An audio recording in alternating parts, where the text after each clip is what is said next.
Continuer à nous rappeler des bienfaits de Dieu en ce deuxième culte de l'année.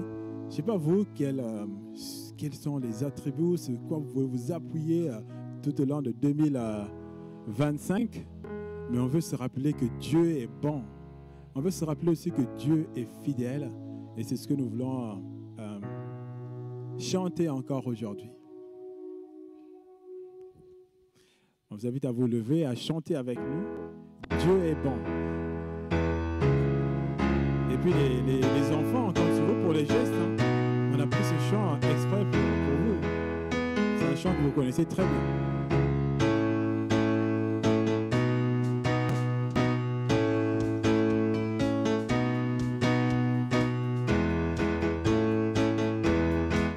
Dieu est bon en tout temps.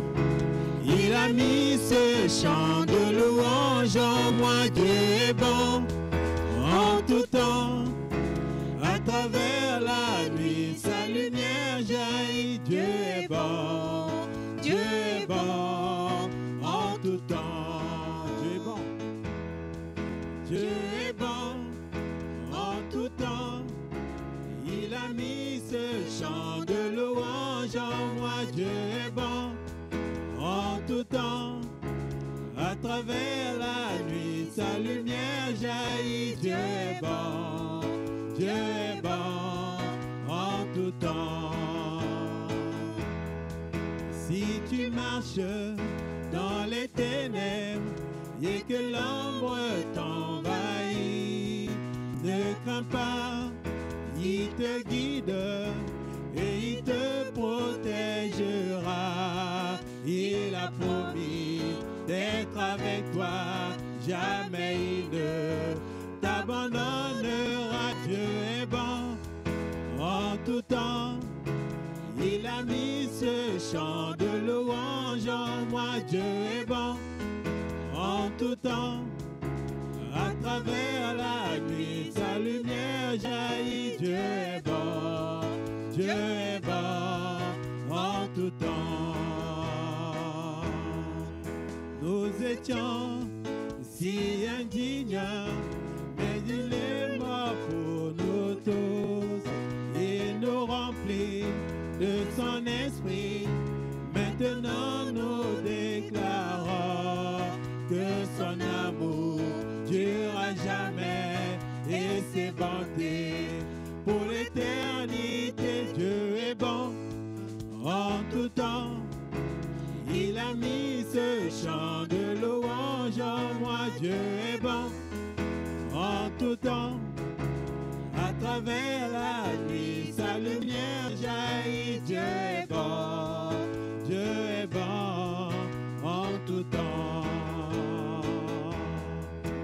Même si je ne comprends pas tous les plans formés pour moi, ma vie est dans ses mains. Et à travers les yeux de la foi, je vois Dieu est bon en tout temps. Il a mis ce chant de louange en moi. Dieu est bon en tout temps. À travers la nuit, sa lumière jaillit. Dieu est bon. Dieu est bon en tout temps. Dieu est bon. Dieu est bon en tout temps.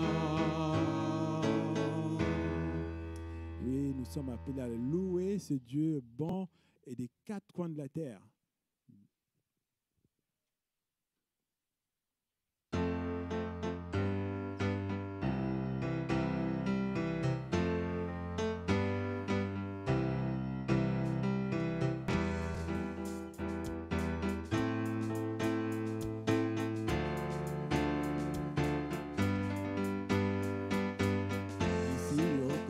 De la terre, va résonner notre prière. Nous chanterons car tout est accompli et nous vivons de l'esprit. Éclatons toutes les nations, le réveil d'une génération. Nous danserons car tout est accompli et nous crions Jésus-Christ. Louez-le, louez-le, qui que vous soyez, louez-le, louez-le, où que vous soyez, louez-le, louez-le, en toutes circonstances, louez-le, louez-le. Voici que Dieu avance de l'Europe et de l'Afrique, de l'Asie jusqu'en Amérique. Et en Europe, car tout est accompli et nous vivons de l'Esprit. Et dans toutes les nations, venez Jésus, que chantent l'Église et les anges. À lui l'honneur, car tout est accompli, et nous crions Jésus-Christ.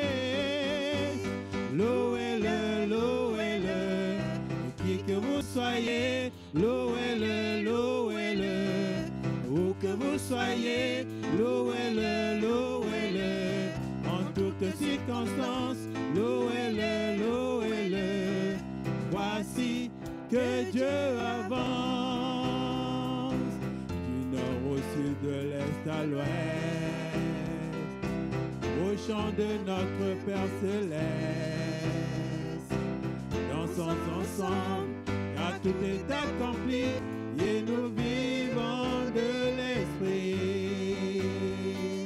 Qu'elle s'appelle, qu'elle jubile, au cœur des mers toutes les îles.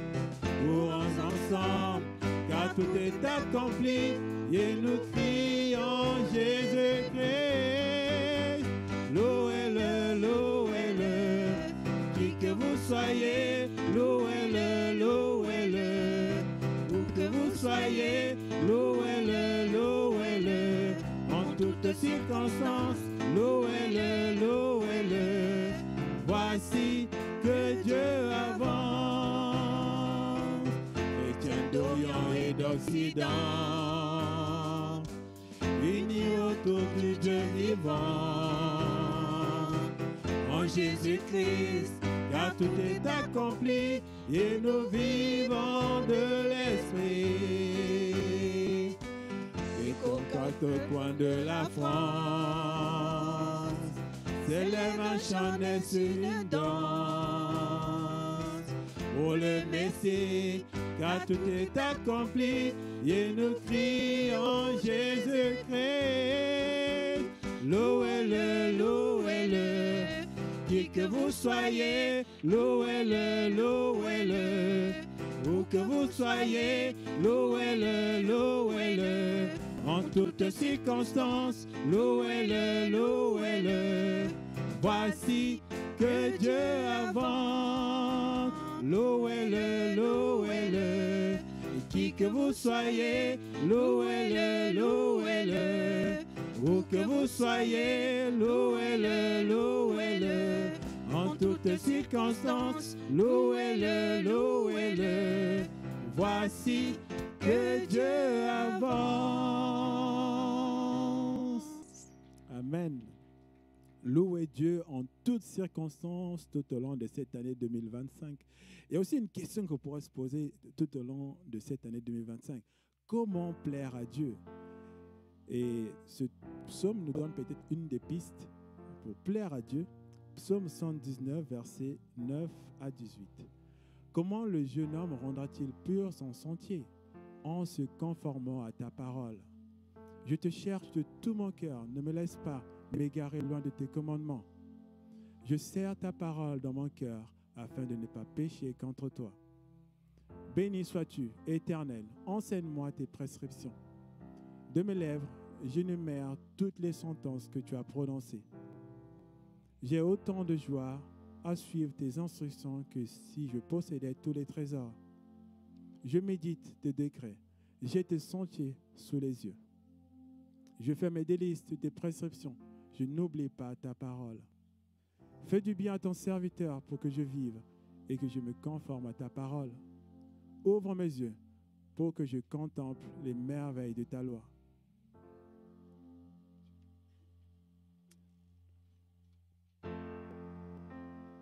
Oui, la parole de Dieu est vraiment cette lampe et ce dont on a besoin pour plaire à Dieu.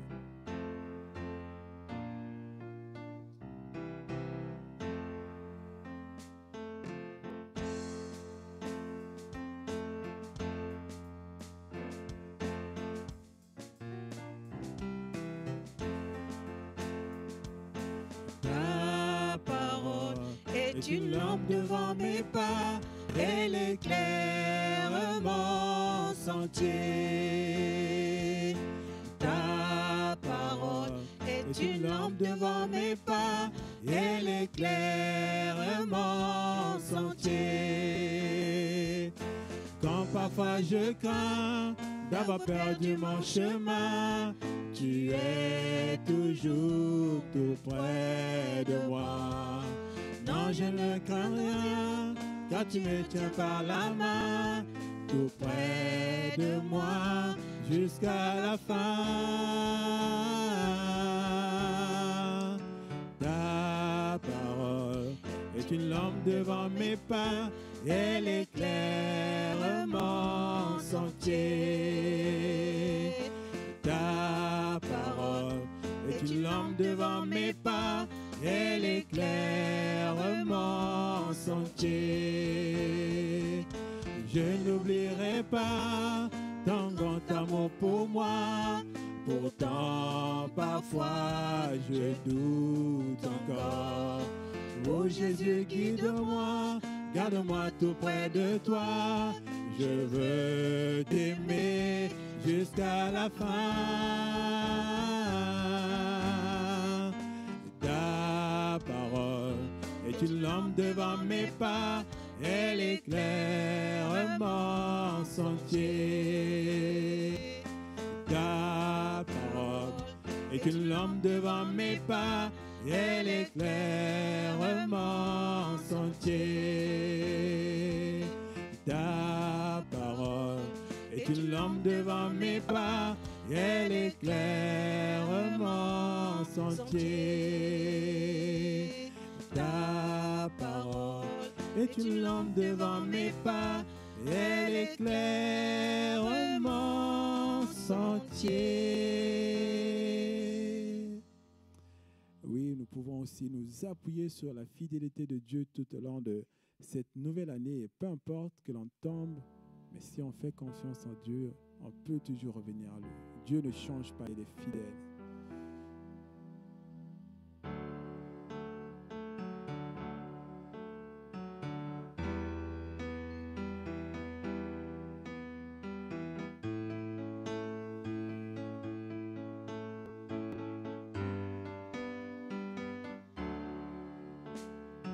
Dieu fidèle, tu ne changes pas.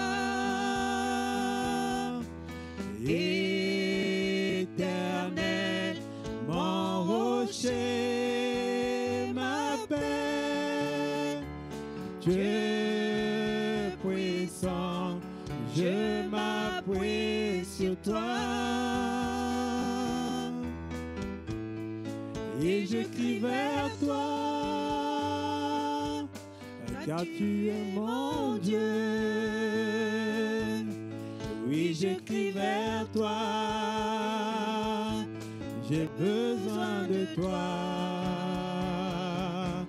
Tu es mon rôle au jour de la détresse. Et si je tombe, tu me relèves dans la tempête. Ton amour me ramène au port. Tu es mon seul espoir, Seigneur.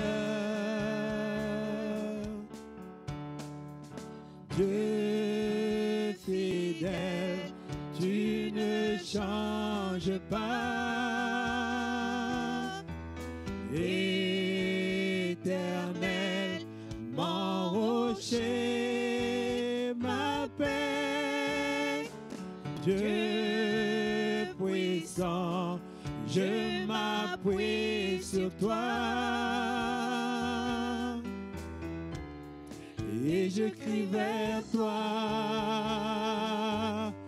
car tu es mon Dieu. Oui, je crie vers toi, j'ai besoin de toi. Tu es mon roc au jour de la détresse. Et si je tombe, tu me relèves dans la tempête. Ton amour me ramène au port. Tu es mon seul espoir, Seigneur. Tu es mon roc au jour de la détresse. Et si je tombe, tu me relèves dans la tempête. Ton amour me ramène au port. Tu es mon seul espoir, Seigneur. Amen. Oui, Seigneur, tu es notre seul espoir parce que c'est toi qui nous a créés, c'est toi qui nous as aimés, c'est toi qui as manifesté tant d'amour envers nous. Et ta bonté, oh Seigneur, illumine nos vies parce que nous reconnaissons que nous ne sommes pas dignes de nous approcher de toi. Et pourtant, toi, tu t'es approché de nous et tu nous as donné ton Fils, Jésus-Christ, qui est mort et ressuscité à la croix, en fait qu'en lui, nous ayons la vie, par la foi en lui. Et nous sommes reconnaissants et nous pouvons te faire confiance parce que tu es fidèle, parce que tu es bon et parce que tu es celui qui nous aime. Que l'honneur et la gloire te reviennent à toi et à toi seul, en Jésus-Christ. Amen. Vous vous asseoir et c'est un moment où on vous invite à prier courtement et à dire aussi un verset biblique d'encouragement. Sentez-vous libre de pouvoir parler à Dieu. Et je conclurai ce moment. Ensuite viendra un autre temps fort aussi de ce culte, ou le moment de reconnaissance, la Sainte Seine, où nous rappelons ce que Dieu et Jésus-Christ a accompli à la croix pour l'humanité. Sentez-vous libre de prier.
un jour de donner ta vie pour nous et nous sommes reconnaissants de ce que tu reçois à toi, tous ceux qui te reconnaissent comme Seigneur et Sauveur, indépendamment de leur origine, de leur état, de leur force, de leur faiblesse. La foi seule en toi suffit. Et on prie au Seigneur que tout au long de cette année, tu puisses renforcer encore la foi des uns et des autres, de ceux qui t'ont déjà confessé comme Seigneur et Maître, et que tu puisses aussi luire dans la vie de ceux qui ne t'ont pas encore choisi comme Seigneur et Maître, qu'ils comprennent ton amour et qu'eux aussi deviennent tes enfants. Amen. Oui, Jésus est la lumière qui est venue éclairer les hommes pour donner à chacun de devenir enfant de Dieu.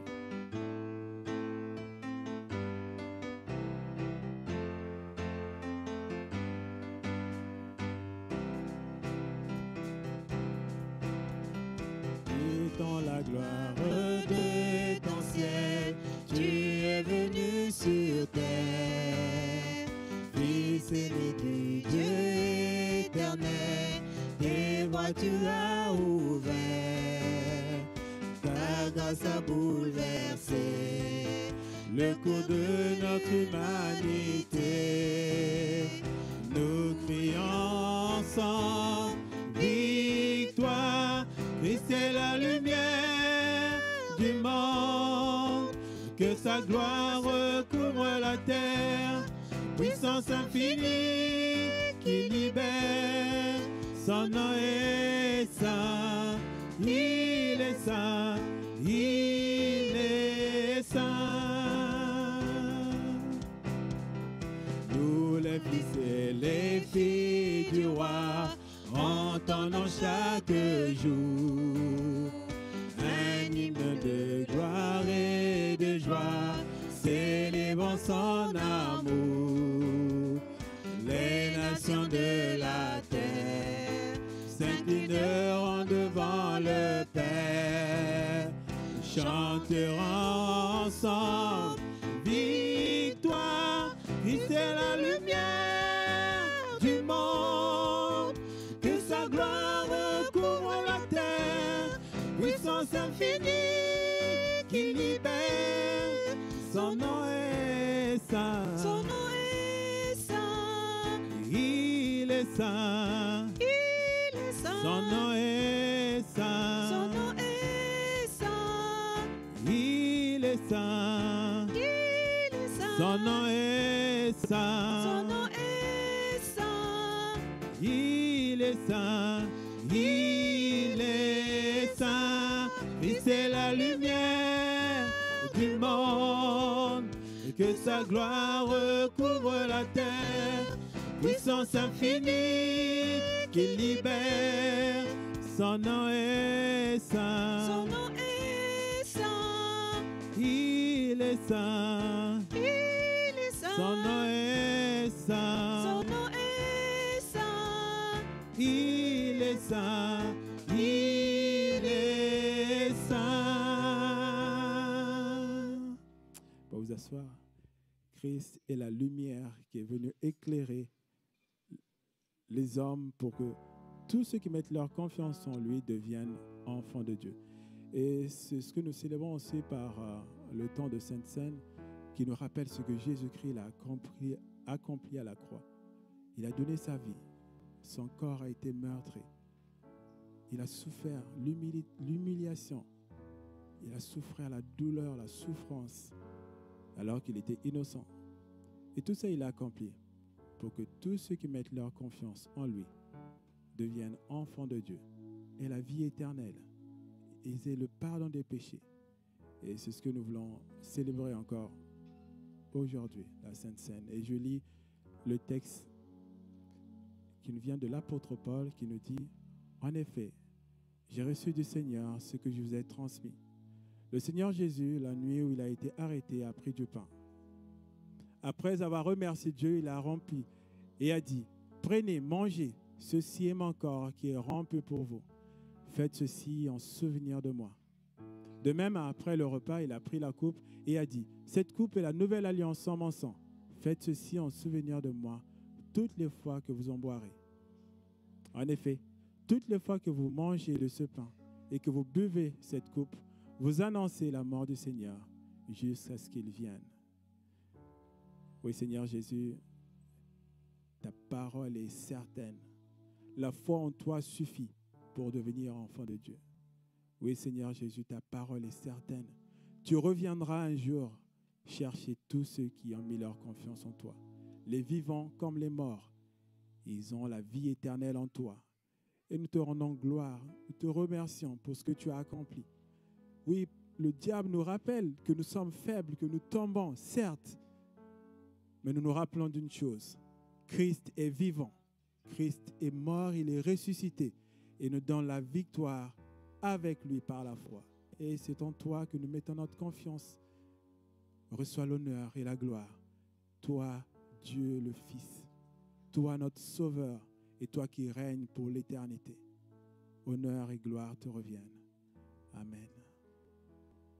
Nous allons faire passer le pain et le jus de raisin. Et j'invite tous ceux qui ont mis leur confiance à Jésus-Christ, ceux qui croient en Jésus comme Seigneur et Sauveur, de pouvoir partager ensemble ces éléments qui nous rappellent ce que Jésus il a accompli et aussi ce qu'il a instauré. Et pour ceux qui n'ont pas encore fait cette démarche, vous pouvez aussi le faire en prenant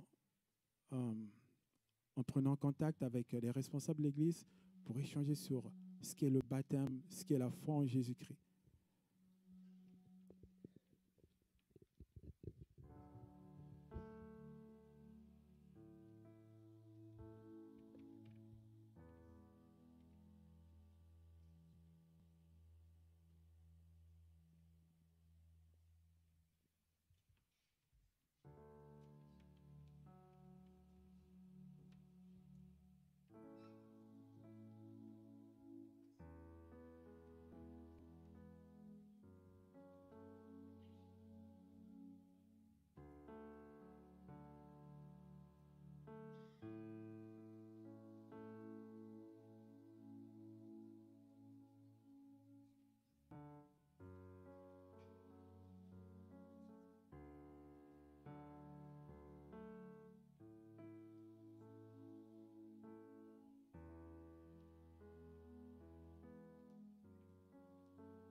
Et vous pouvez prendre les éléments les uns après les autres.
Nous pouvons aussi nous appuyer en tout cas sur la présence permanente de Jésus-Christ aux côtés de ceux qui mettent leur confiance en lui. Oui, Jésus est là.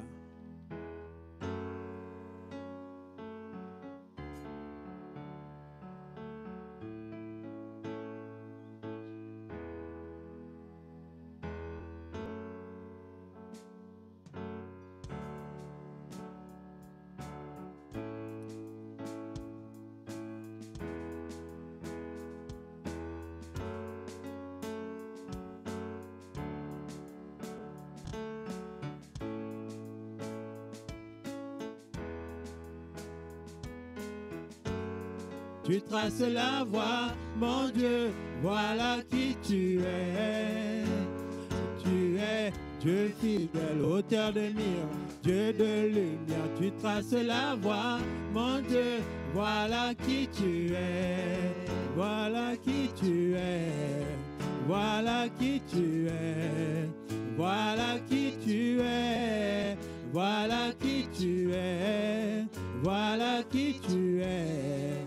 Voilà qui tu es, voilà qui tu es, voilà qui tu es. Tu es là, transformant nos cœurs. Je me prosterne, je me prosterne. Tu es là, guérissant nos cœurs. Je me prosterne. Je me prosterne, tu es là, transformant nos vies. Je me prosterne, je me prosterne. Tu es là, restaurant nos cœurs. Je me prosterne, je me prosterne. Et quand je ne le vois pas, tu es là. Et quand je ne le sens pas, tu es là. Tu agiras encore. Tu agiras encore. Et quand je ne le vois pas, tu es là. Et quand je ne le sens pas, tu es là. Tu agiras encore. Tu agiras encore. Tu es Dieu fidèle, auteur de miracles, Dieu de lumière. Tu traces la voie, mon Dieu, voilà qui tu es. Tu es Dieu fidèle, auteur de miracles, Dieu de lumière. Tu traces la voie, Oh Dieu, voilà qui tu es. Voilà qui tu es. Voilà qui tu es. Voilà qui tu es. Voilà qui tu es, voilà qui tu es, voilà qui tu es, voilà qui tu es, voilà qui tu es. Oui, Dieu est présent parmi nous, pas seulement aujourd'hui, tous les jours de la vie. Amen. J'invite notre pasteur pour les annonces, puis la prédication. À tous, je vous invite à saluer votre voisin de gauche, de droite. Vous pouvez même vous déplacer un peu. S'il y a quelqu'un à qui vous n'avez pas encore eu l'occasion de souhaiter la bonne année, faites-le, c'est le moment.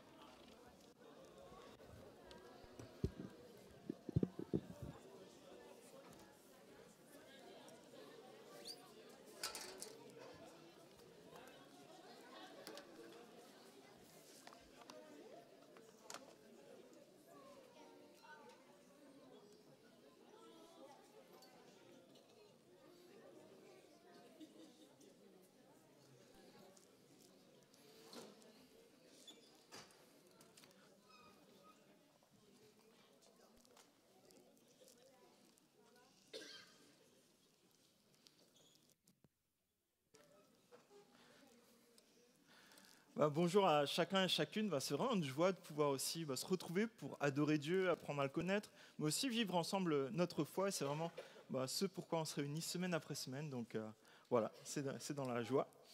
Et je vais simplement vous communiquer quelques informations de l'Église. Alors déjà hier, vous savez qu'est-ce qui s'est passé?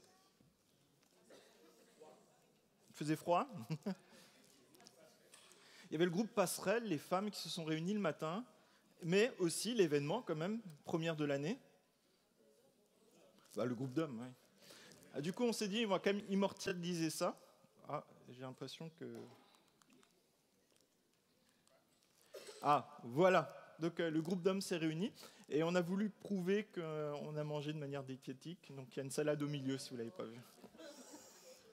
Donc voilà, c'est un temps aussi, on s'est encouragé dans notre vie de foi. Puis on a parlé aussi de l'épître de Jacques et de comment résister à la tentation, de comment mettre la parole en pratique dans notre vie. Donc voilà, je pense que ça nous tire vers le haut, en fait, de nous mettre à l'écoute de Dieu. Et la salade. Et donc cette semaine, il y a un événement important. Vous vous souvenez, qu'est-ce que c'est ?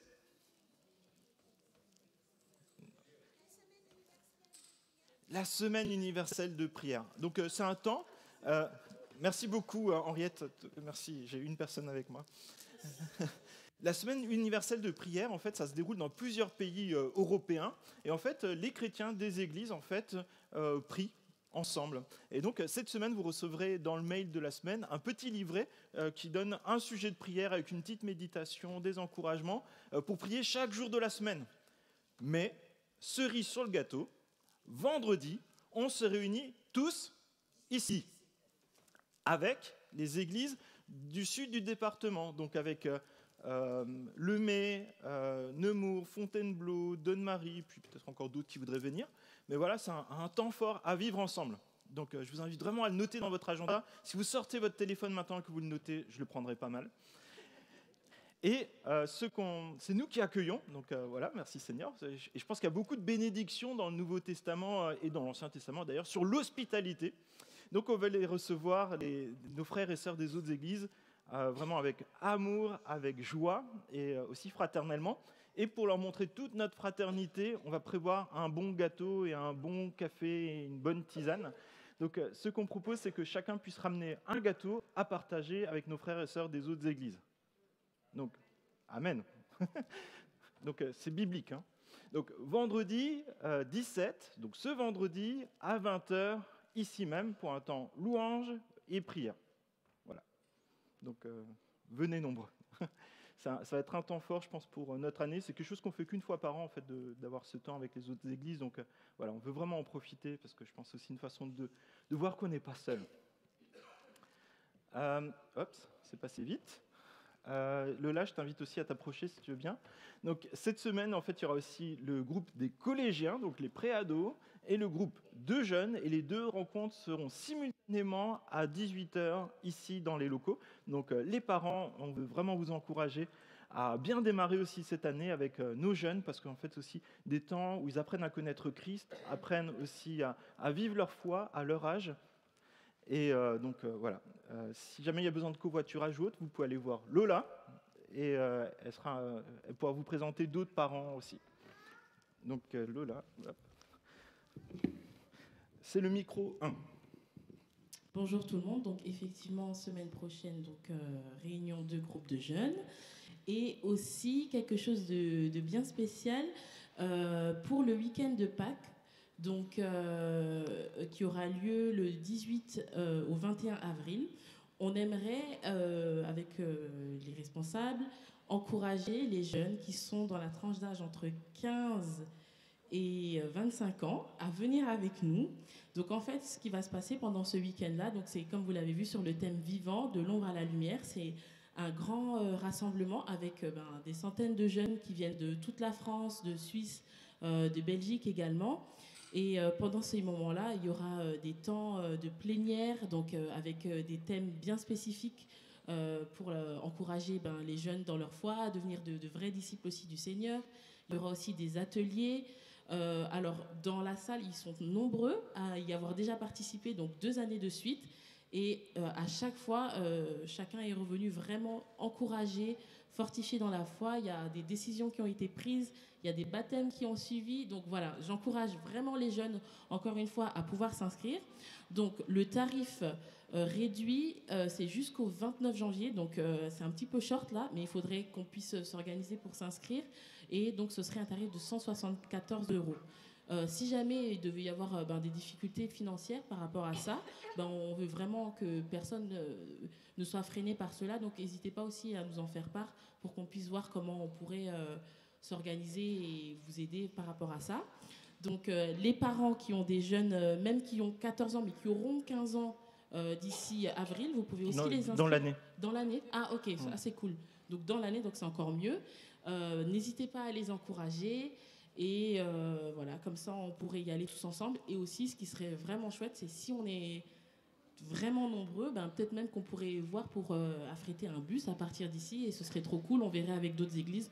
Donc voilà. En tout cas, pour l'instant, on s'inscrit. Et puis, on organisera aussi, bien sûr, le reste tous ensemble. Voilà. Je ne sais pas si j'ai oublié quelque chose, mais... le week-end, c'est en Suisse, à Genève, je ne l'ai pas dit. Voilà. À l'IBG. L'Institut biblique de Genève. Je l'ai dit.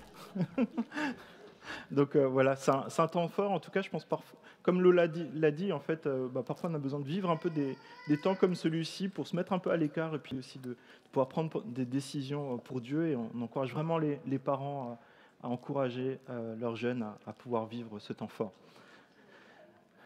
Aussi, un autre temps qui nous semble important, en tout cas dans notre vie d'église, c'est le temps de formation, avec aussi quelque chose d'assez fondamental, c'est les fondements bibliques du salut.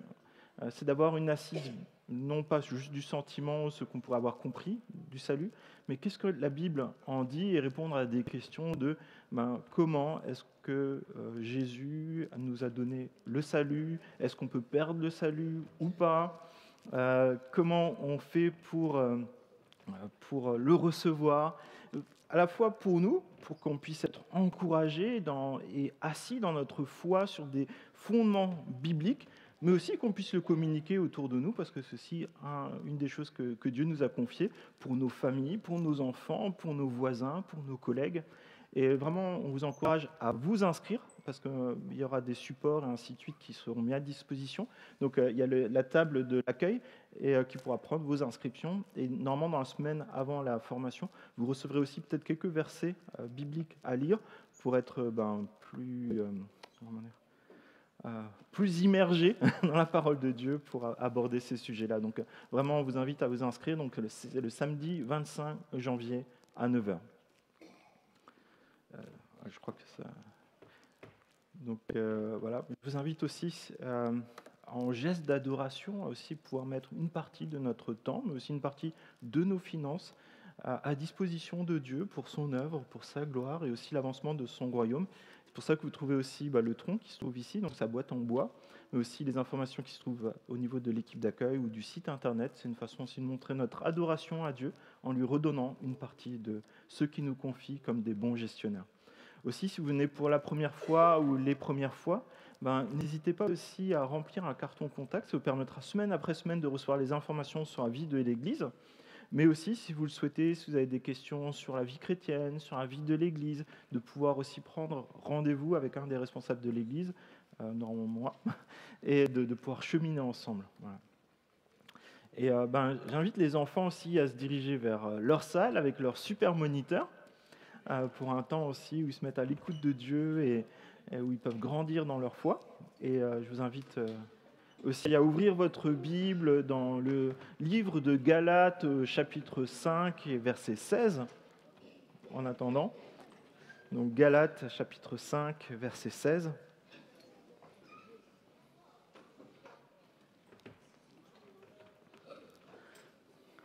Et j'ai encore prié pour ce temps, pour nos enfants aussi. Seigneur, je te remercie parce que tu nous as donné de pouvoir être ensemble ce matin pour se mettre à ton écoute et aussi t'adorer, apprendre à te connaître. Et aussi, nous voulons ensemble vivre pour toi, Seigneur. Et c'est vraiment notre désir. Et je te prie, s'il te plaît, que dans ce temps où nous nous mettons à ton écoute, que ton Saint-Esprit puisse nous illuminer, nous montrer la voie que tu désires pour les disciples de Jésus-Christ. Et Seigneur, je te prie, s'il te plaît, que ton œuvre se fasse dans nos cœurs, mais aussi dans le cœur de nos enfants, pour qu'ils apprennent à te connaître. Et je te prie, s'il te plaît, que ta parole produise du fruit aujourd'hui, mais jusque dans l'éternité. Je te prie ainsi, dans le nom de Jésus. Amen. Je ne sais pas vous, mais moi je suis assez admiratif des personnes qui sont vraiment passionnées. Et Et du coup, j'ai trouvé parfois des personnes, ils sont à fond dans leur projet. Donc par exemple, ça va être du coaching, liberté financière à 6 niveaux. Le fitness, avoir un body summer en 6 étapes. Ça va être survivre à l'apocalypse en 8 étapes. Ça va être Vous avez une autre idée? Comment parler avec les chiens. Voilà, il y a tellement de choses et les gens, mais ils sont à fond. Et moi, ça m'impressionne. Et je vois comme ça des personnes, en fait, avec parfois des petits reportages. Alors, je ne regarde pas tout et n'importe quoi, mais je vois parfois des mini-reportages avec des sportifs. Et quand on voit leur hygiène de vie, leur façon dont ils se conditionnent, ils sont vraiment radicaux. Ils sont radicaux dans leur sport. Ou, vous savez, les personnes un peu écolos qui font comment ça s'appelle, du slow techno, je ne sais plus comment ça s'appelle. Personne ne regarde les mêmes trucs que moi. Et en fait, ils font par exemple la machine à laver, vous la branchez. Eux, ils ont fait un système où c'est la rivière qui fait tourner une roue et qui fait tourner votre machine à laver à l'intérieur de la maison. C'est impressionnant. Ou alors les entrepreneurs, ils ont toujours une vision d'avance. Enfin, moi, j'aime beaucoup en fait les regarder parce qu'en fait, ils sont passionnés. Et souvent, en fait, ce qui a fait qu'ils sont rentrés dans cette passion-là, c'est qu'à un moment, ils ont une sorte de déclic et en fait, ils ont vu un problème et ils se sont dit, il faut que je le résolve. Alors certains, c'est un problème de surpoids, donc c'est pour ça qu'ils font les cours de fitness. Mais vraiment, à un moment, il y a un déclic et ils ont fait une expérience parfois personnelle et ça les a emmenés dans des décisions et un engagement radical dans leur passion. Et ils le communiquent autour d'eux. Et tous les chrétiens vivent aussi 2 expériences qui sont indispensables et qui sont des jalons pour être passionnés et radicaux pour Christ. Là, je m'attendais à un grand amen. La première, ça s'appelle la régénération. Et en fait, c'est un événement instantané.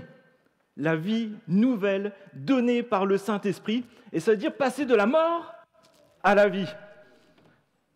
Et après ça, il y a une deuxième expérience, mais là qui est très longue et qui va durer jusqu'à l'éternité, la sanctification. Et c'est un processus qui est progressif et ça nous emmène à ressembler de plus en plus à l'image de Jésus-Christ. Et ça, c'est le but de la vie chrétienne. Ah, voilà, je me suis dit ouf. On est d'accord de vouloir ressembler à Jésus. Mais pour expliquer ça, pour expliquer peut-être la régénération, l'intro est un peu plus longue que d'habitude, ne vous inquiétez pas. Par nature, nous étions tous, sans exception, morts spirituellement. C'est-à-dire qu'on était loin de Dieu. Et à un moment donné, le Saint-Esprit illumine notre intelligence, les yeux de nos cœurs, pour qu'on comprenne notre situation. C'est-à-dire qu'on est mort spirituellement, qu'on est loin de Dieu, qu'on est rebelle, qu'on est toujours en train de se batailler avec Dieu, qu'on est pécheur, c'est-à-dire qu'on fait des choses qui ne sont pas ce que Dieu nous demande de faire. Et qu'au final, on est mort, il n'y a pas la vie en nous, il n'y a pas cette joie de Dieu. Et à ce moment, lorsqu'on saisit qu'on a besoin de Dieu et que nous nous repentons, se repentir, ça veut dire constater notre attitude, qu'on veut changer de direction, qu'on ne veut plus rester dans la mort, mais qu'on veut aller dans la vie avec lui et qu'on veut lui obéir.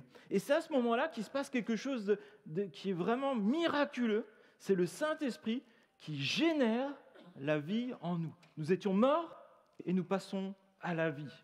Et en plus de ça, ce n'est pas tout. Il régénère notre intelligence pour qu'on commence à penser différemment et commencer à vivre, mais la vraie vie avec Dieu. Et Dieu nous amène de la mort à la vie. Et c'est quelque chose qui est instantané. Et ça, c'est seulement Dieu qui peut le produire. Et pour ça, on ne fait rien. On a juste à accepter l'œuvre de Dieu, qu'elle s'accomplisse dans notre vie et prendre position. C'est ce qu'on va voir justement aujourd'hui. Et ce qu'il faut bien comprendre, ce n'est pas par nos propres efforts qu'on peut prendre cette prise. Je recommence. Ce n'est pas par nos propres efforts qu'on peut générer la vie, mais par contre, on a juste à prendre position pour Dieu. Et en fait, je ne sais pas si vous êtes déjà allé sur l'autoroute. Oui, c'est bon. L'autoroute en vacances. Ok. Et du coup, on roule, et parfois votre femme, elle prend le GPS et elle commence à pianoter des trucs, elle cherche une recette de cuisine ou quelque chose comme ça, et vous loupez la sortie. Ça vous est déjà arrivé? Et là, vous roulez longtemps. Et en fait, j'ai envie de te dire, on est tous sur cette autoroute qui nous emmène à la mort éternelle, et l'éternité, c'est long, loin de Dieu. Et en fait, on a besoin de prendre position un moment pour dire, ben voilà, je vais prendre la sortie d'autoroute et je vais me diriger vers Dieu. Et c'est ce qu'on appelle la conversion, c'est de choisir Dieu, et le reste, c'est Dieu qui va le faire, mais on sort de cette autoroute qui nous emmène à la mort. Est-ce qu'il y en a qui sont déjà sortis de l'autoroute de la mort pour prendre la direction de la vie avec Jésus, qui sont nés de nouveau? Amen. Je n'ai pas compris la ref, tu m'expliqueras après le culte. Après, il y a la sanctification. Et la sanctification, ça parle de sainteté. C'est-à-dire se mettre à part pour Dieu, vivre pour Dieu, se consacrer pour vivre pour Dieu. C'est-à-dire, je ne vis plus pour moi-même, mais je vis pour Dieu. Et aujourd'hui, la question qui se pose à chacun d'entre nous, est-ce que je vis pour Dieu ou est-ce que je vis pour moi-même?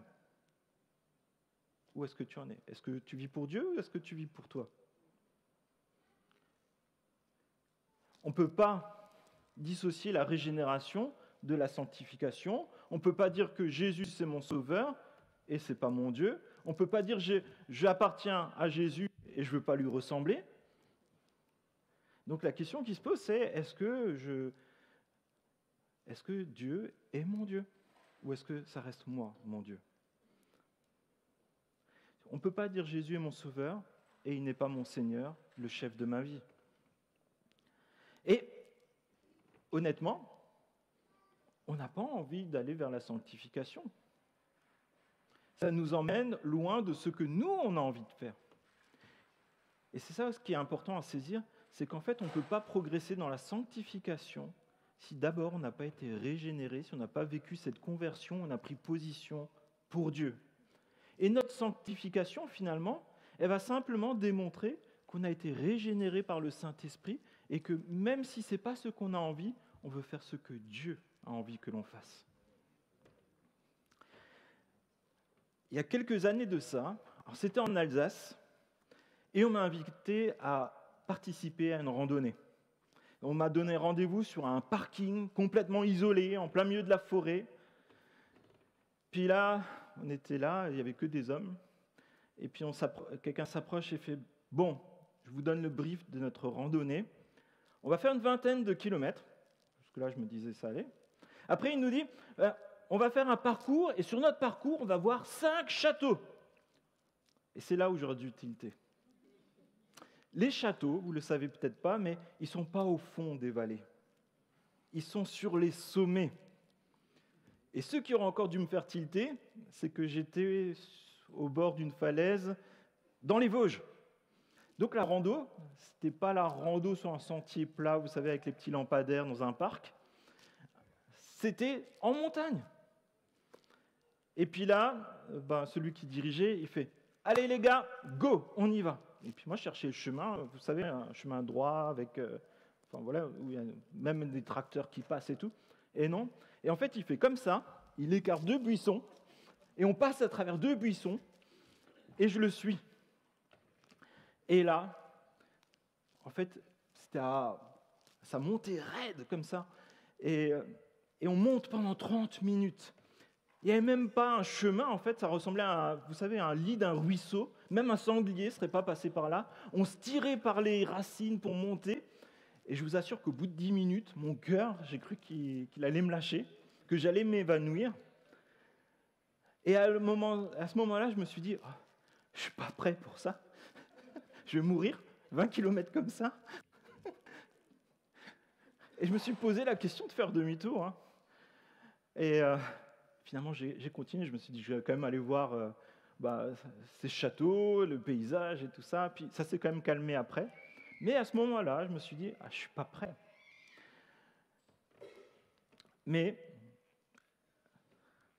Alors, je n'étais pas le plus sportif de l'équipe, le meilleur des randonneurs. Mais en fait, j'ai envie de t'encourager, de dire, en fait, il vaut mieux être le dernier des randonneurs dans une randonnée que d'être un super fan et un spectateur de randonnée sur YouTube. On va essayer de transposer ça à la vie chrétienne, si vous êtes d'accord.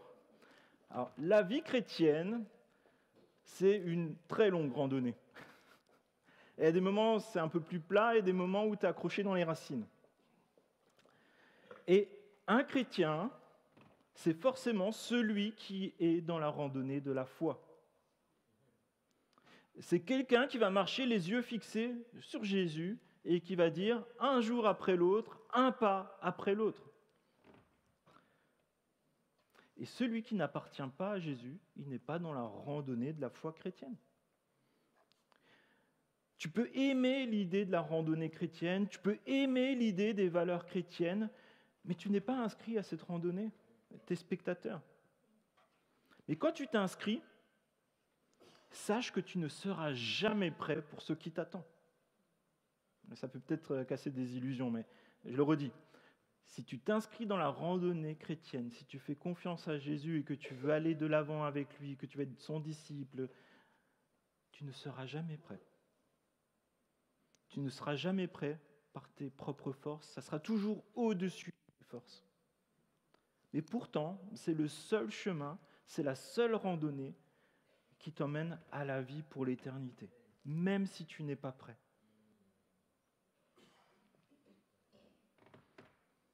Et comprends ça, c'est le Saint-Esprit, il ne te met pas dans cette randonnée parce que tu es meilleur que les autres, ou que tu es plus fort que les autres, ou tu as les meilleures chaussures que les autres. Non, tu n'es pas prêt. Mais le Saint-Esprit, jour après jour, va te transformer pour te rendre plus résistant, plus à l'image de Jésus. Et c'est la sanctification. C'est de ne plus compter sur ses propres forces, mais de compter sur les forces de Dieu et la présence de Dieu par le Saint-Esprit dans notre quotidien.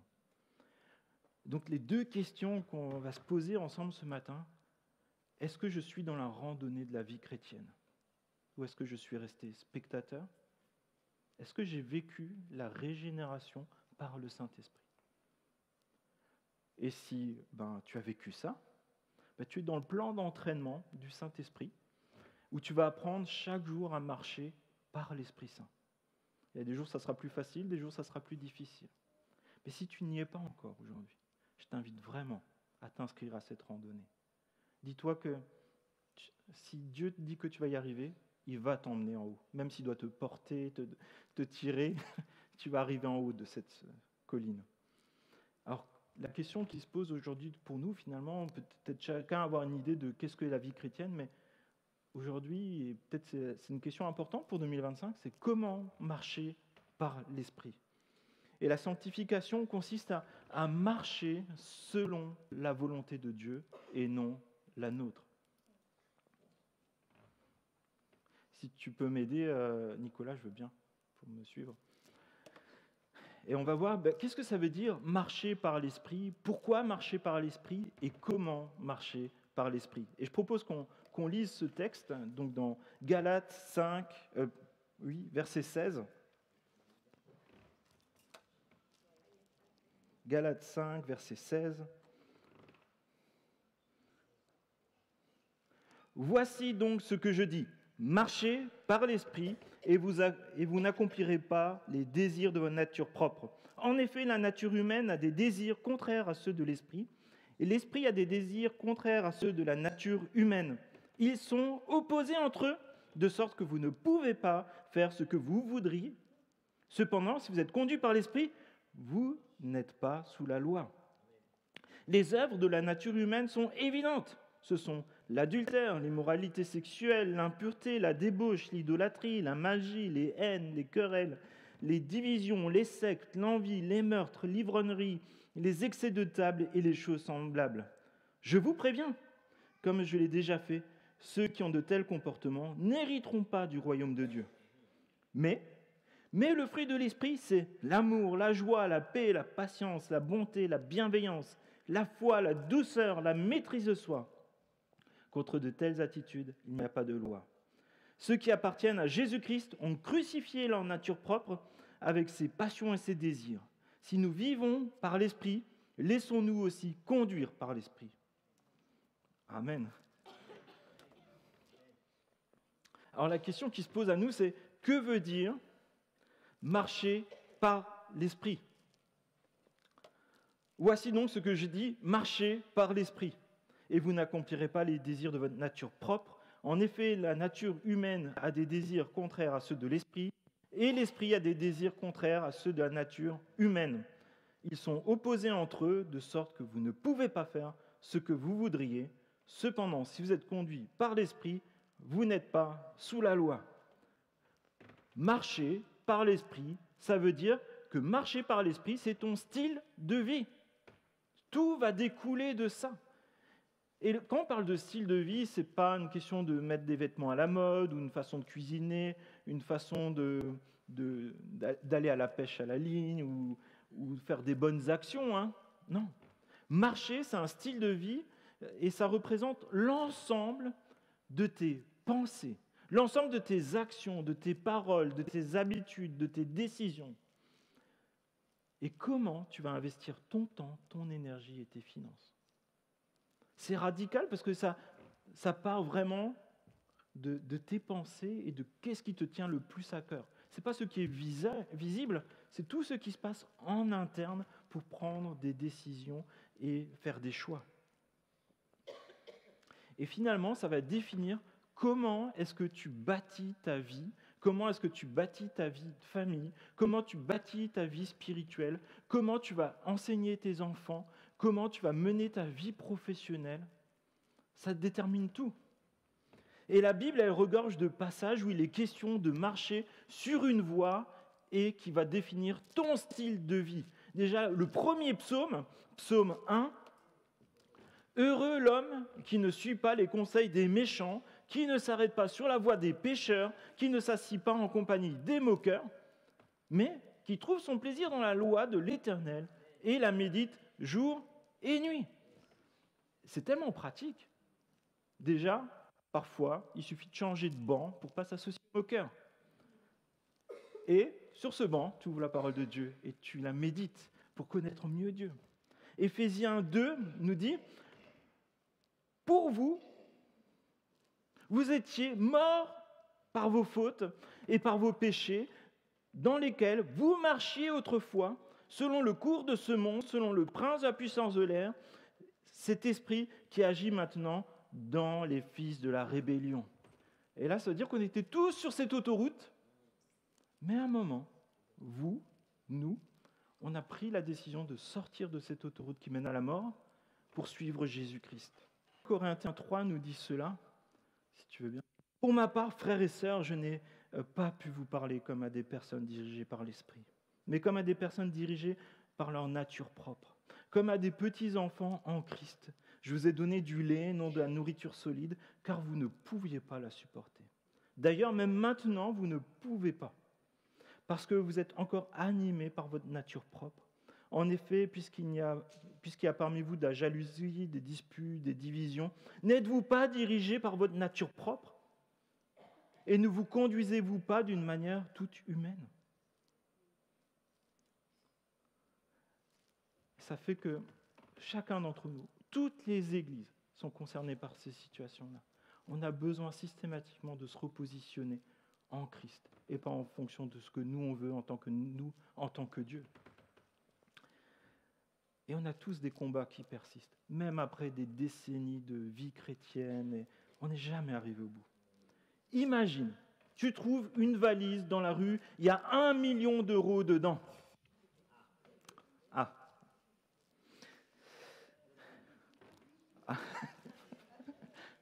1 million d'euros, je ne sais pas pour vous, mais en tout cas, ça changerait assez fondamentalement ma façon de vivre le quotidien. Plus de soucis pour le quotidien. Que fais-tu? Est-ce que tu vas le déposer au commissariat, comme le demande la loi française?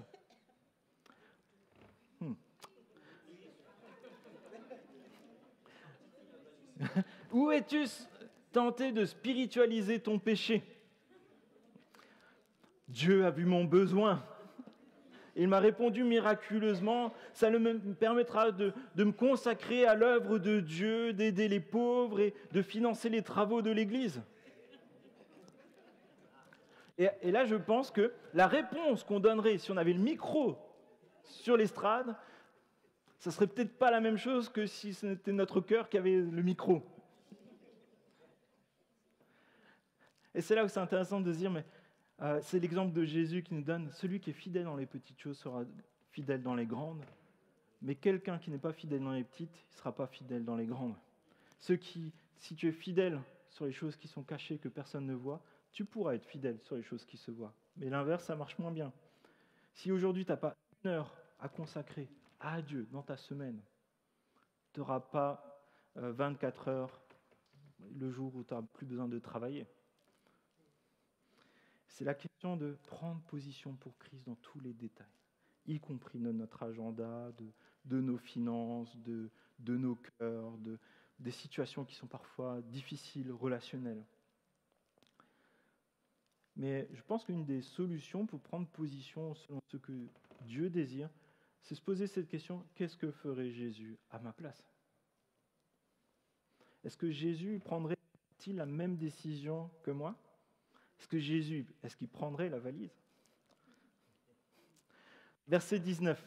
Les œuvres de la nature humaine sont évidentes. Ce sont l'adultère, l'immoralité sexuelle, l'impureté, la débauche, l'idolâtrie, la magie, les haines, les querelles, les jalousies, les colères, les rivalités, les divisions, les sectes, l'envie, les meurtres, l'ivrognerie, les excès de table et les choses semblables. Je vous préviens, comme je l'ai déjà fait, ceux qui ont de tels comportements n'hériteront pas du royaume de Dieu.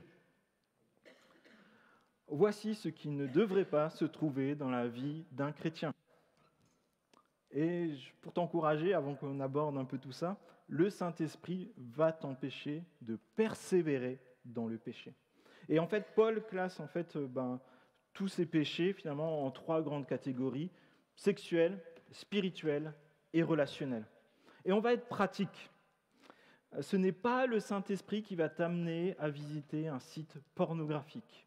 Ce n'est pas le Saint-Esprit qui va t'amener dans des lieux de débauche, de prostitution, d'échangisme, d'adultère ou de polygamie, ou encore plus largement dans toutes les pratiques en dehors du mariage biblique entre un homme et une femme signé en mairie.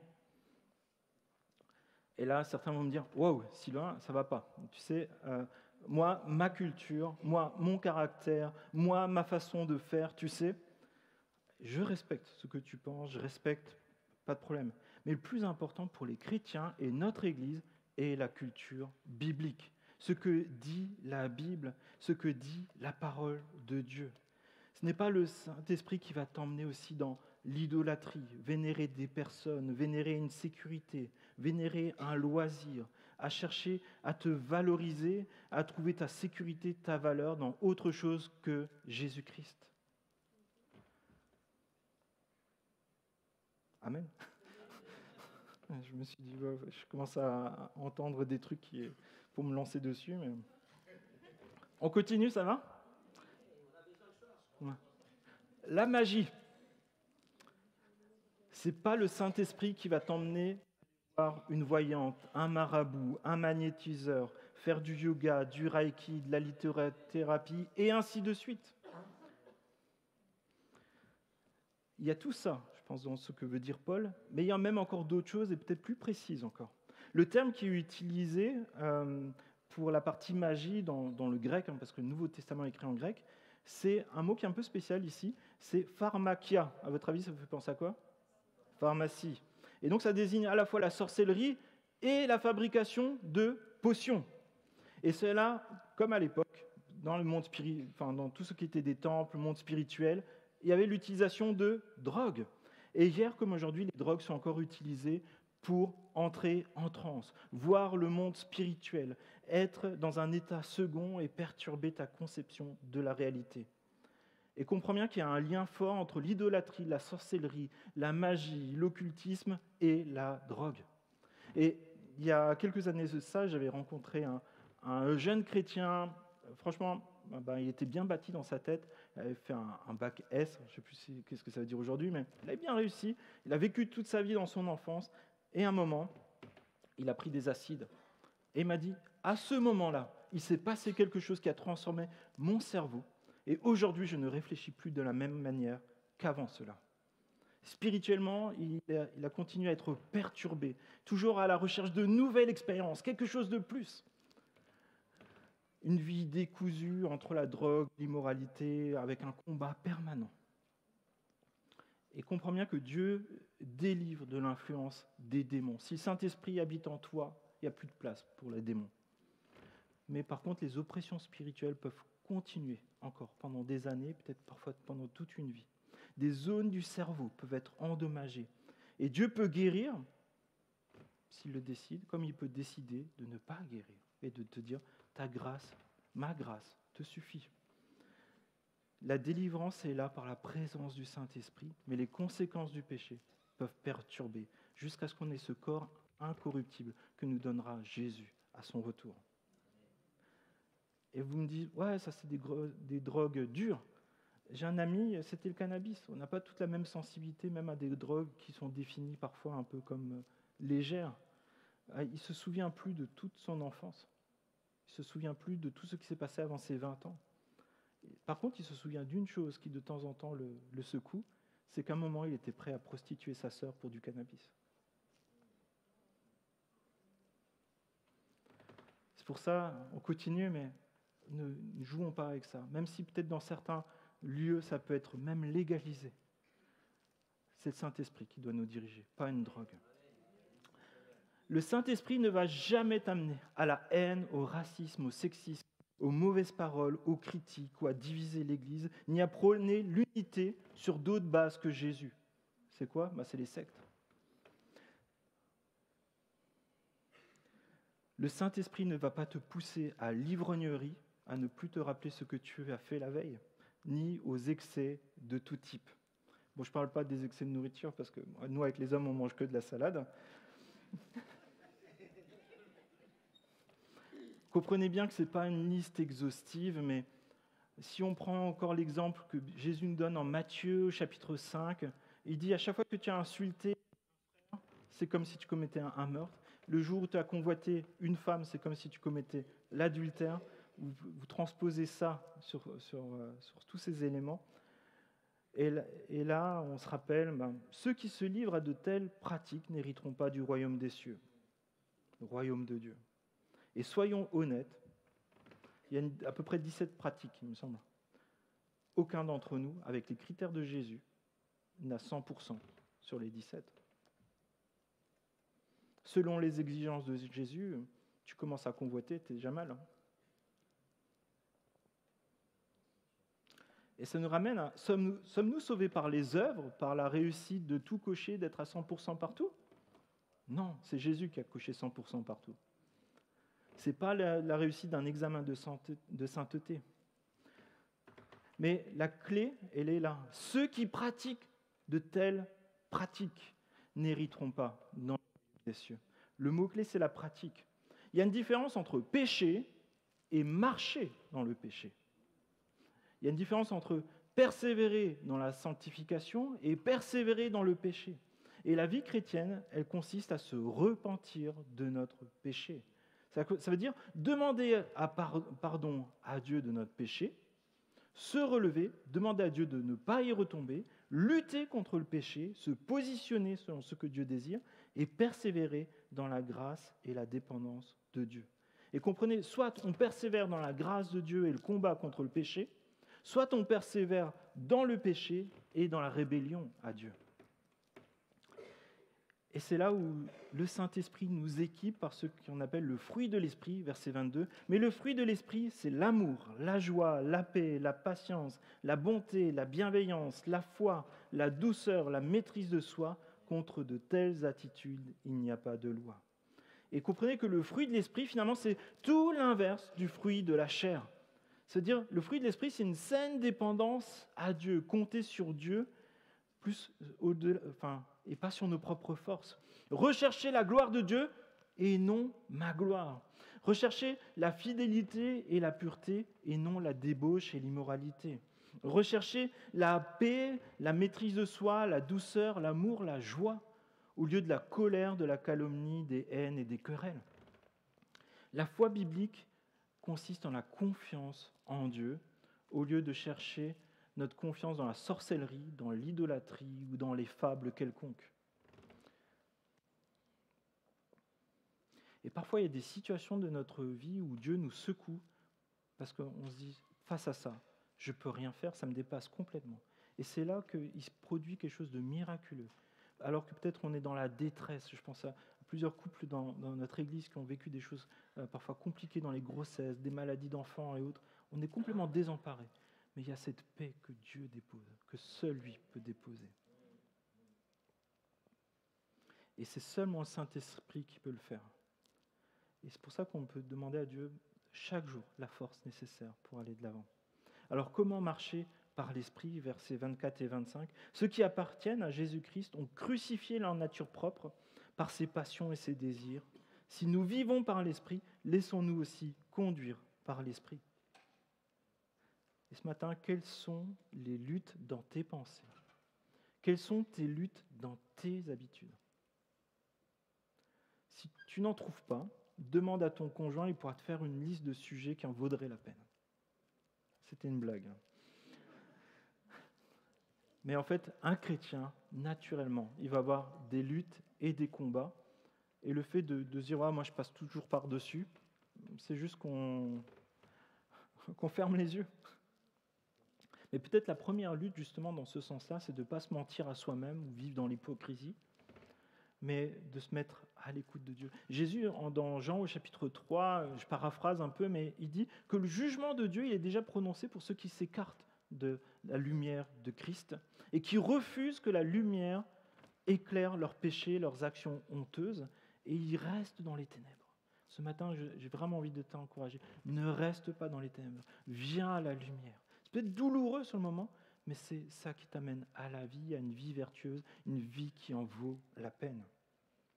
Alors, comment marcher par l'Esprit ? On l'a vu déjà, reconnaître nos péchés, reconnaître nos luttes, lutter, mais avec la puissance du Saint-Esprit. Laisser le Saint-Esprit être le propriétaire de tout notre être.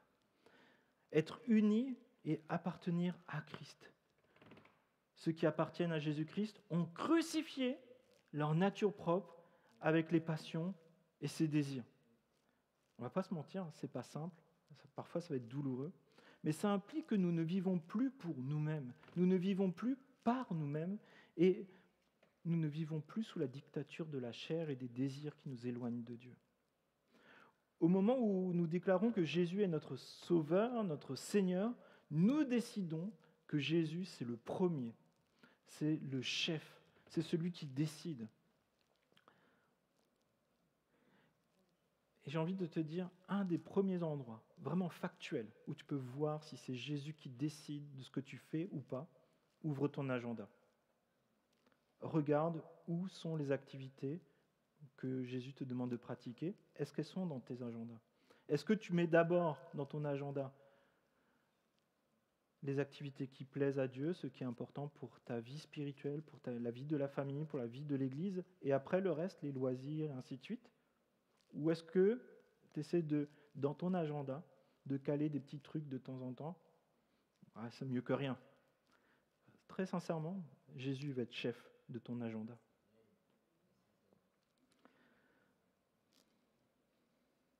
Et c'est là aussi que j'ai envie d'encourager, parce qu'il y a parfois des chrétiens qui font mais vraiment des très très grosses bêtises. Et c'est là qu'on peut se rappeler, qu'on peut se repentir, qu'on peut toujours revenir à Jésus. Et hier soir, on a pris l'exemple de David, adultère, meurtre, mensonge. Et qu'est-ce qui a fait que pourtant c'était un homme selon le cœur de Dieu ? C'est qu'il est revenu à Dieu. Il s'est humilié. Et Dieu l'a relevé. Dieu lui a donné même une bénédiction. Et je pense que parfois, je ne vous invite pas à faire des bêtises, mais parfois, tant qu'on n'a pas compris qu'on n'arrive à rien par nous-mêmes, rien par nos propres forces, c'est que Jésus, il n'est pas encore vraiment, on n'a pas encore vraiment la bonne vision de qui il devrait être pour notre vie.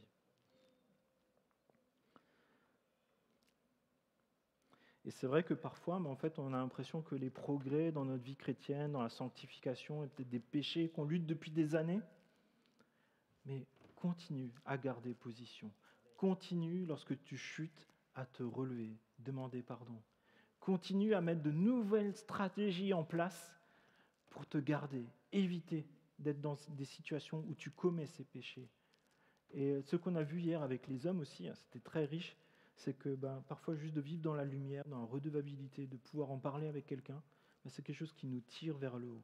Parce qu'ensemble, on peut se présenter devant Dieu et lui demander la force nécessaire par le Saint-Esprit.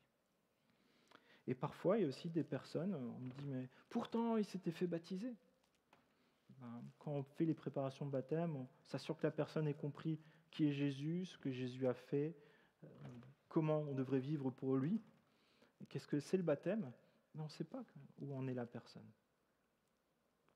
Et ce qui va démontrer, en fait, si Jésus, c'est vraiment notre sauveur et le chef de notre vie, c'est toute notre vie chrétienne.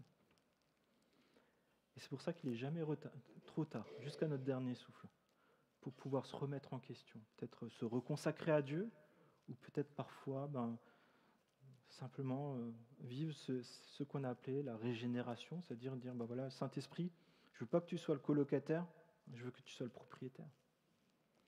Et j'invite l'équipe de louange à se mettre en place et on va prier.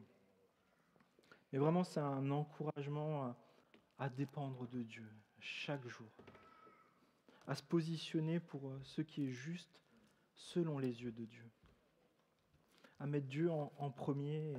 Et je vous invite vraiment à pouvoir vous accorder avec moi sur cette prière pour 2025, qu'on ne se trouve pas des fausses excuses et qu'on soit juste devant Dieu. Que si, au moment où on va être au jugement devant Dieu, il y aura eu nos chutes, nos faiblesses, nos manquements, mais qu'on ne soit pas trouvé comme menteur devant Dieu. Seigneur, je te remercie parce que tu es bon avec nous et c'est toi qui nous rachète, qui nous libère, qui a des projets merveilleux pour nous et qui peut nous donner une vraie paix, une vraie joie, une vraie abondance, Seigneur, dans notre vie. Et Seigneur, nous ne voulons pas le chercher dans les mauvais endroits. Nous ne voulons pas le chercher dans des désirs mauvais, Seigneur mon Dieu. Nous ne voulons pas le chercher sur le chemin de la mort, mais nous voulons le trouver sur le chemin de la vie qui ne se trouve qu'en toi, Seigneur. Et alors que nous sommes là au début de cette année, et peut-être au début pour certains de notre vie chrétienne, ou peut-être à mi-chemin de notre vie chrétienne, ou peut-être dans cette dernière saison de la vie chrétienne, Seigneur, nous voulons confesser que tu es Sauveur, que tu es Seigneur, que tu es Dieu dans notre vie, Seigneur mon Dieu. Je te prie, s'il te plaît, que le Saint-Esprit puisse prendre vraiment toute sa place dans nos cœurs, dans nos pensées, dans notre façon de voir et d'entendre les choses, Seigneur, et aussi qu'il prenne le contrôle de nos langues et de nos pensées, Seigneur mon Dieu. Je te prie, s'il te plaît, que dans tout ce qu'on a pu voir ensemble ce matin, où il y a des choses qui sont très laides, et des choses qui sont très belles, Seigneur, que tu nous amènes à nous diriger vers ce qui est beau, Seigneur, que tu nous amènes à confesser ce qui est laid et à les abandonner à toi, Seigneur mon Dieu. Seigneur, je te prie, s'il te plaît, que nous puissions aujourd'hui et chaque jour de notre vie prendre position pour toi, selon ce qui est juste et droit et ce qui mène à la vie, Seigneur mon Dieu. Je te prie, s'il te plaît, que tu nous donnes vraiment de pouvoir être éclairés, illuminés par toi, et que nous ne restions pas dans les ténèbres à honteusement cacher nos péchés, Seigneur, mais que nous vivions dans la lumière et sur ce chemin que tu mets devant nous. Je te prie, s'il te plaît, que le Saint-Esprit puisse vraiment avoir toute sa place, Seigneur, dans nos réflexions, dans notre façon de mener nos vies, dans la façon de mener nos agendas, de diriger nos familles, de diriger notre Église, Seigneur. Et Seigneur, je suis persuadé que tu as des bonnes choses pour nous, que tu vas accomplir des miracles que toi seul peux faire si nous sommes obéissants à toi, Seigneur mon Dieu, et si nous dépendons de toi. Et Seigneur, je te prie, s'il te plaît, que vraiment tu fasses cette œuvre en nous, que ta régénération, ta sanctification, Seigneur, soit vraiment notre lot, Seigneur, dans notre Église, et que nous puissions vivre des miracles par la vie nouvelle que tu donnes, Seigneur mon Dieu. Je te prie ainsi, dans le nom de Jésus-Christ. Amen.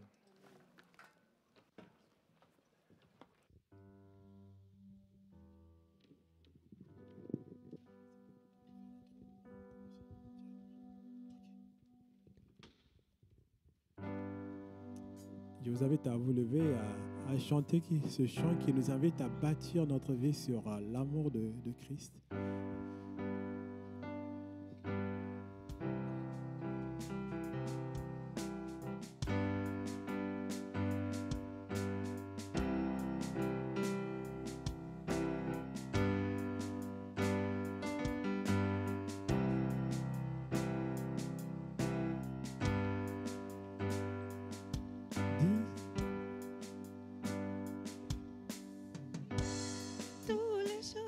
Merci. Digne de tous les chants que je chanterai, digne de tout louange que je lèverai, digne de chaque souffle que je te rendrai, je vis pour toi.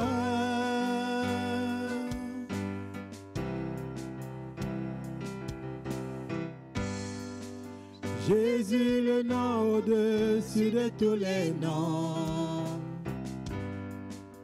Jésus, tu es le seul m'offrant le pardon. Digne de chaque souffle que je te rendrai, je vis pour toi. Oh, je vis pour toi. Très saint, qui est semblable à toi, qui est comparable. Ouvre mes yeux à ta beauté, déverse ton cœur en moi, révèle ton amour et rends-moi passionné de ce que tu es. Très saint, qui est semblable à toi, qui est comparable. Ouvre mes yeux à ta beauté, déverse ton cœur en moi, révèle ton amour et rends-moi passionné de ce que tu es.